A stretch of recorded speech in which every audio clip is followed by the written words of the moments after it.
کریں گے۔ یہ قرآن کی آیت ان صحابہ کے لیے ہے۔ ایک بار حضرت ابو عبیدہ بن جراح، ان کے متعلق کی روایت ہے، بارگاہ رسول صلی اللہ علیہ وسلم میں آئے، ایک کپڑے میں کسی کا کٹا ہوا سر لے کر کے آئے جس سے خون ٹپک رہا تھا۔ حضور نے پوچھا یہ کیا ہے؟ سر وہ کپڑا ہٹا کر دکھایا، کہا یہ میرے باپ کا سر ہے۔ کہا کس نے قتل کیا؟ کہا میں نے کیا۔ کیسے؟ انہوں نے کہا کہ حضور بہت برداشت کیا، جب میں گھر جاتا تھا یہ آپ کو گالیاں دیتا تھا، ہر بار یہ آپ کو گالیاں دیتا، اور میں اس کو بارہا سمجھاتا کہ جو کوسنا ہے، جو بولنا ہے مجھے بول، میرے مصطفیٰ کی شان میں کوئی جملہ نہ کہنا، لیکن یہ مجھے جلانے کے لیے ہمیشہ آپ کی شان میں بری بری باتیں کہتا۔ آج میں شکار سے واپس آ رہا تھا، اپنے معمول کے مطابق یہ مجھے بولنے کی بجائے آپ کی شان میں گندی گالیاں دینے شروع کیا۔ مجھ سے برداشت نہ ہوا اور میں نے تلوار اٹھائی اور چلا دیا، گردن کٹ گئی۔ پھر مجھے احساس ہوا کہ میں نے جس کا قتل کیا، اگر مجھے یہ سزا ہے تو میں بارگاہ مصطفیٰ میں حاضر ہوتا ہوں، جو سزا ہوگی قبول کروں گا۔ حضور پاک صلی اللہ تعالیٰ علیہ وسلم کے پاس وہ آئے اور کہا کہ میری جو سزا ہے وہ دے دے۔ اسی وقت یہ آیت اتری، اللہ نے فرمایا ایمان والے چاہے ان کا باپ ہو چاہے بیٹا ہو، ایسوں کی وہ ذرا برابر رعایت نہیں کرتے جو اللہ اور اس کے رسول کے دشمن ہیں۔ تو اللہ کے نبی صلی اللہ تعالیٰ علیہ وسلم نے فرمایا کہ تمہارے اس عمل کو اللہ تبارک و تعالیٰ نے گناہ نہیں فرمایا، بلکہ آیت میں اللہ نے فرمایا رضی اللہ عنہم ورضوا عنہ، اللہ ان سے راضی ہوا، اللہ ان سے راضی ہوا اور وہ اللہ سے راضی ہوئے، اللہ ان کو جنت میں داخل فرمائے گا۔ اصل رشتہ ہمارا حضور پاک کی ذات سے جڑا ہوا ہے، اگر یہ رشتہ سلامت ہے تو ہمارے سارے رشتے ہیں، اور اگر یہ رشتہ نہیں ہے تو پھر ہمارے کوئی رشتے نہیں ہیں۔ ہاں بہت آسان سا ہے اصول دوستی اپنا، جو ان سے آشنا نہیں وہ ہمارا ہو نہیں سکتا، جو نبی پاک صلی اللہ تعالیٰ علیہ وسلم کا نہیں ہے وہ پھر وہ ہمارا نہیں ہو سکتا۔ سورہ صف کی ہم نے تلاوت کی جس میں اللہ نے صحابہ کی تعریف فرمائی، ان اللہ یحب الذین یقاتلون فی سبیلہ صفا کأنہم بنیان مرصوص، بے شک اللہ تعالیٰ ان مجاہدین سے بہت محبت کرتا ہے کہ جب وہ اللہ کی راہ میں جہاد کے لیے جاتے ہیں تو ایسی صف بناتے ہیں جیسے سیسا پلائی ہوئی دیوار ہو، کوئی ان کی صفوں کو نہیں چیر پاتا۔ آپ کو پتہ ہے حضرت عمر فاروق رضی اللہ تعالیٰ عنہ کا قتل کرنے والا نماز کی حالت میں آپ کو قتل کیا گیا تھا۔ آپ فجر کی نماز پڑھا رہے تھے، ایک رکعت ہو چکی تھی، اور حضرت عمر فاروق رضی اللہ تعالیٰ عنہ کو ابو لولو مجوسی پیچھے سے آ کر ایسا وار کیا تھا کہ حضرت عمر فاروق رضی اللہ تعالیٰ عنہ کی پیٹھ سے وہ زخم سینے کی طرف آیا اور آپ مصلی پر گر گئے۔ لیکن یہ جو صحابہ مسجد نبوی میں نماز پڑھ رہے تھے کسی نے نماز نہیں توڑی۔ حضرت عمر فاروق رضی اللہ تعالیٰ عنہ جب مصلی کے کنارے گر گئے تو حضرت عبد الرحمن بن عوف رضی اللہ تعالیٰ عنہ آگے بڑھے اور ایک رکعت انہوں نے کمپلیٹ کرائی۔ یہ نہیں کہ بھگدڑ مچ گئی۔ خلیفہ وقت 10 سال جنہوں نے خلافت کیا ہے حضرت عمر فاروق، امیر المومنین شہید ہو چکے یا مصلی پر گر چکے، بھگدڑ مچ گئی انہیں۔ پیچھے سے حضرت ابن عوف آگے بڑھے، انہوں نے نماز کمپلیٹ کرائی ایک رکعت، اور سلام پھیرنے کے بعد جس نے قتل کیا تھا اس کو ڈھونڈنا ہی تو تھا۔ لیکن میں جس وجہ سے یہ واقعہ عرض کر رہا ہوں کہ وہ مسجد سے باہر جا ہی نہ سکا۔ کیوں؟ صحابہ کی صفیں اتنی مضبوط ہوتی تھی کہ کسی صف کو وہ پھلان ہی نہیں سکا۔ انہی صفوں کی تعریف میں اللہ نے فرمایا یہ اللہ کے رسول کے غلام صحابہ مجاہدین ایسی صف بناتے ہیں جیسے سیسا پلائی ہوئی دیوار ہے۔ کوئی اس میں سیسا پلائی ہوئی دیوار کا مطلب یہ ہوتا ہے کہ اس میں سوراخ بھی کرو تو سوراخ نہیں ہوتا۔ سیسے والی دیوار میں، سیمنٹ کی دیوار میں سوراخ تو ہو جاتا ہے، سیسے کی دیوار میں ہوتا بھی نہیں، بڑا مشکل ہے۔ تو صحابہ کی صفوں کی اللہ نے تعریف فرمائی۔ آج ہماری صفیں کہاں ہیں؟ اللہ ہمیں وحدت صفوف عطا فرمائے، یعنی صفیں اللہ تعالی ہمیں متحد رکھنے کی توفیق عطا فرمائے۔ اور حدیث پاک ہے جس نے صف کو توڑا اللہ اسے توڑ دے گا، من قطع صفا قطع اللہ، جو صف کو قطع کرتا ہے. صف توڑنے کا مطلب یہ ہے کہ نمازوں میں بھی اگر آپ نے کشادگی رکھی جس کو فرجہ کہتے ہیں، اسی لیے سنت ہے میرے آقا صلی اللہ علیہ وسلم کی، جب بھی جماعت کے لیے کھڑے ہوتے نماز کے لیے، حضور رکعت باندھنے سے پہلے صحابہ سے کہتے استووا واعتدلوا، سیدھے ہو جاؤ، برابر ہو کر کھڑے ہو جاؤ، استقیموا، کندھے سے کندھا ملا لو. یہ تاکید کر کے پھر جماعت شروع کرتے. میرے آقا کی سنت تھی یہ. کیوں؟ اس لیے کہ فرمایا گیا جب دو لوگوں کے بیچ میں گیپ ہوتا ہے، جگہ خالی ہوتی ہے، تو وہاں شیطان داخل ہو کر دونوں کے دلوں میں وسوسے ڈالتا ہے. صفوں کو مضبوط کرنا ضروری ہے. پھر سورہ جمعہ کی ہم نے تلاوت کی ہے. سورہ جمعہ میں اللہ تعالیٰ نے یہودیوں کے عالموں کی ایک صفت بیان کی. مثل الذین حملوا التوراۃ ثم لم يحملوها كمثل الحمار يحمل اسفارا. یہ تورات کے عالم جو ہیں ان کا حال تو ایسی ہے کہ کتاب تو پوری ان کو یاد رہتی ہے لیکن عمل نہیں کرتے. وہ ایسی ہے جیسے گدھے کے اوپر کتابیں رکھی ہوں. گدھے کے اوپر بہت ساری کتابیں رکھ دی ہو تو گدھا علامہ نہیں بن جاتا، گدھا مولانا نہیں بن جاتا. گدھے کے اوپر بخاری شریف رکھ دو، مسلم شریف رکھ دو، ترمذی شریف رکھ دو، کیا بڑا مولانا بن جائے گا گدھا؟ بس یہ ہے کہ وہ کتابیں اٹھایا ہوا ہے. ایسے کتابیں اٹھائے ہوئے بہت سارے وہ لوگ ہیں جو بے عمل لوگ ہیں، یعنی کتابیں پڑھ تو لیے ان لوگوں نے، بہت ساری چیزیں یاد تو کر لیا لیکن عملی طور پر نہیں آ سکے. ان کے متعلق قرآن پاک میں یہ آیت آئی ہے. اور اس کے بعد رب تعالیٰ فرماتا ہے یہودیوں کی صفت یہ ہے کہ یہ کہتے ہیں کہ ہم اللہ کے بہت پیارے ہیں. اللہ فرماتا ہے یا ان زعمتم انکم اولیاء للہ من دون الناس. محبوب آپ ان سے کہہ دیں کر یہی اللہ کے پیارے ہیں، محبوب ہیں لوگوں کے علاوہ. آج بھی ان کا عقیدہ یہی ہے کہ نحن شعب اللہ المختار. یہ کہتے ہیں پوری کائنات میں اللہ کی چنی ہوئی جماعت ہم ہیں. یہودی چنی ہوئی جماعت ہیں، یہ منتخب ہیں. تو اللہ تعالیٰ نے ان کو چیلنج کے طور پر کیا فرمایا؟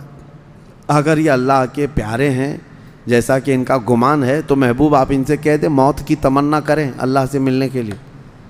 فَتَمَنَّوُا الْمَوْتِ إِن كُنتُمْ صَادِقِينَ. اگر سچے ہو تو موت کی تمنا کرو. کیونکہ اللہ نے ایسی چیز کا ان کو چیلنج دیا جو یہودی چاہتے ہی نہیں. یہودی مرنا ہی نہیں چاہتے. ان کے ہاں سلام بھی کرتے ہیں تو 1000 سال، یہ کہتے ہیں بھائی تم 1000 سال جیو. وہ اس کو بولتا ہے تو بھی 1000 سال جیے. اور قرآن میں ہے اگر اللہ ان کو 1000 سال کی عمر بھی دے دے، لو يعمر 1000 سنة، اگر ان کو 1000 سال کی بھی عمر دے دی جائے تو بھی ان کا پیٹ نہیں بھرتا، یہ اور جینا چاہتے ہیں. آج یہ پوری ایڑی چوٹی کا زور لگا کر کے بیٹھے ہیں کہ کسی طرح سے ہم موت پر کنٹرول حاصل کر لیں، موت ہمارے ہاتھ میں آ جائے، پھر جو ہے دوسروں کو مارتے رہیں گے اور ہم زندہ ہی رہ جائیں گے. یہ جینے کے بہت بڑے حریص ہیں. اور اللہ نے ان کو چیلنج کے طور پر فرمایا اگر تم کہتے ہو کہ اللہ کے سچے دوست تم ہی ہو تو موت کی تمنا کرو. قرآن میں خود رب تعالیٰ نے جواب دیا وَلَن يَتَمَنَّوْهُ أَبَدًا وَلَا يَتَمَنَّوْنَهُ أَبَدًا بِمَا قَدَّمَتْ أَيْدِيهِمْ. اے محبوب یہ ہرگز تمنا نہیں کریں گے موت کی. پوچھ کے دیکھ لیں ان کو، کیونکہ ان کی کرتوت ایسی ہیں کہ یہ مرنا ہی نہیں چاہتے. واللہ علیم بالظالمین. اللہ فرماتا ہے اللہ ظلم کرنے والوں کو جانتا ہے. لیکن میرے عزیزو امت محمدیہ کے جو مومنین ہیں یہ موت سے ڈرتے نہیں، بلکہ ہمارا ایک لقب ہے زمانے میں کفن بردوش.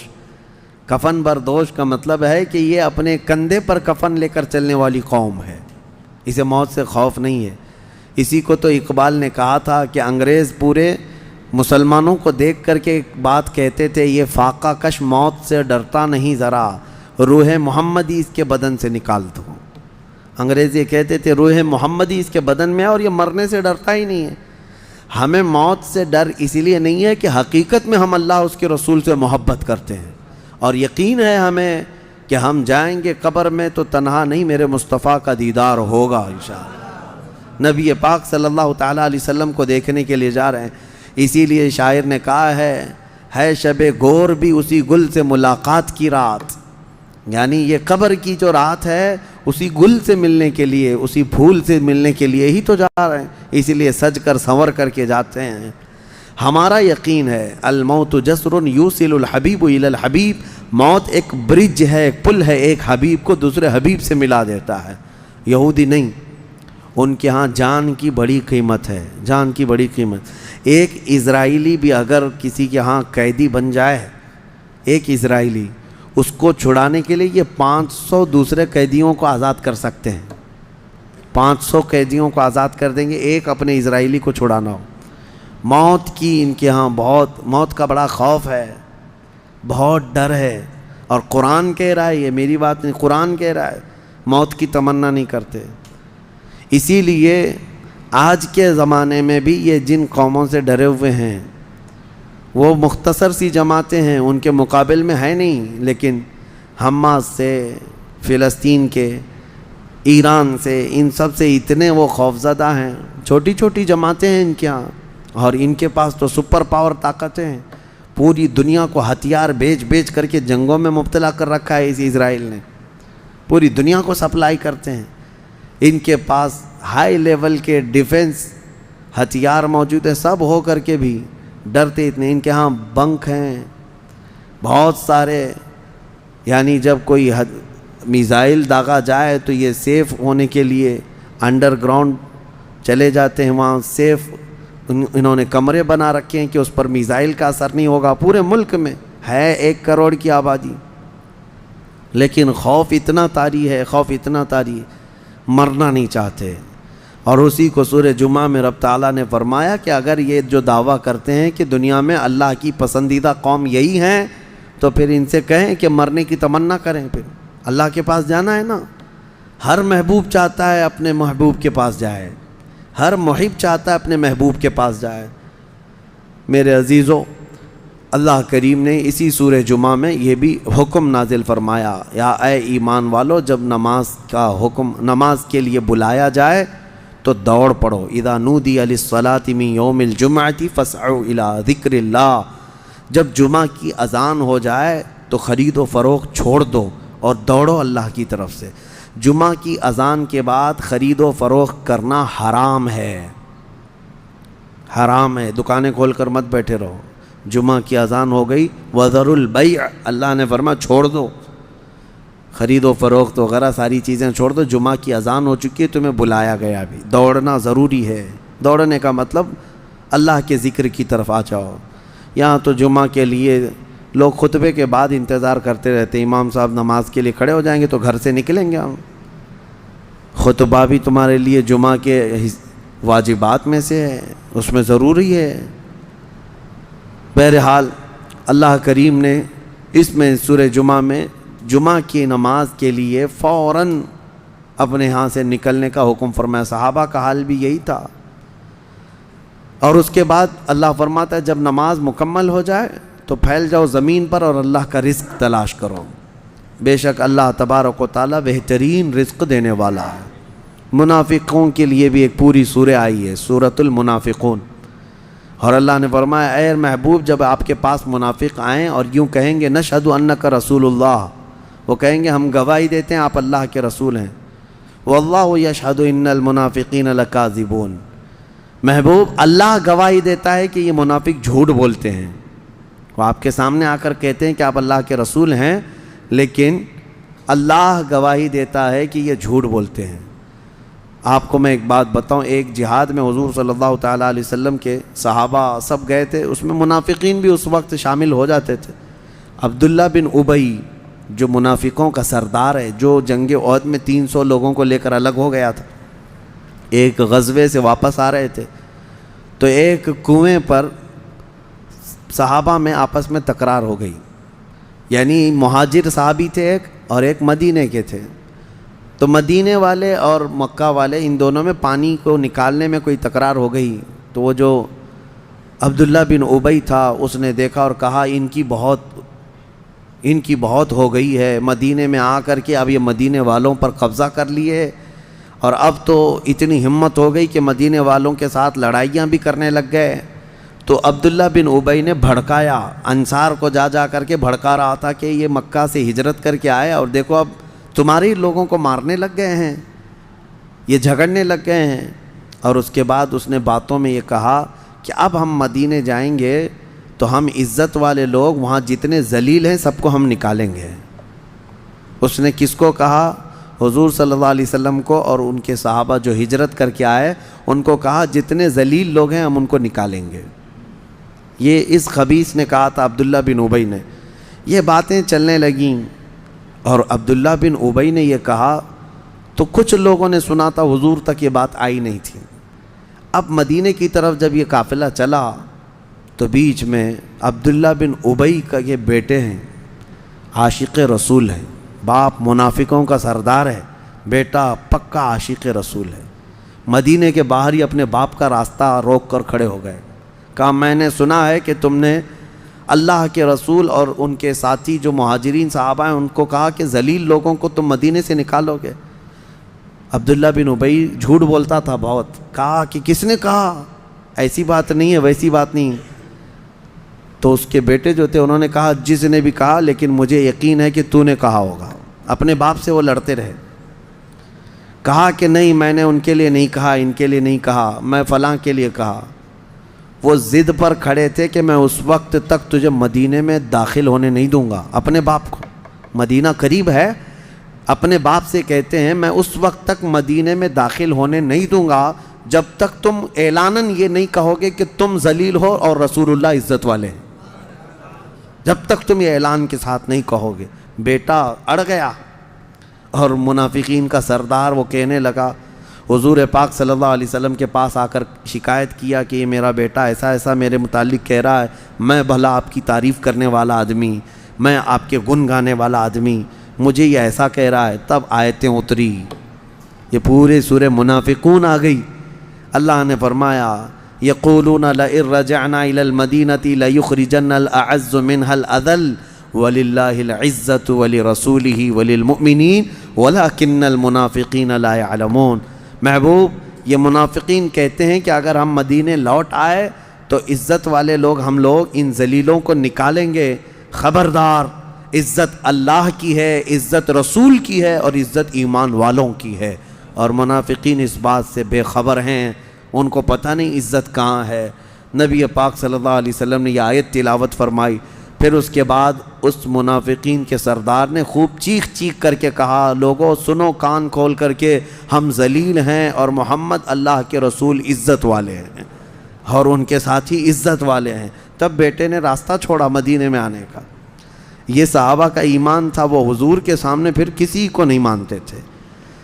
تو یہ حقیقت میں ایمان کا حصہ بھی ہے۔ الا لا ایمان لمن لا محبت لہ، جس کے پاس حضور کی محبت نہیں اس کا کوئی ایمان ہی نہیں۔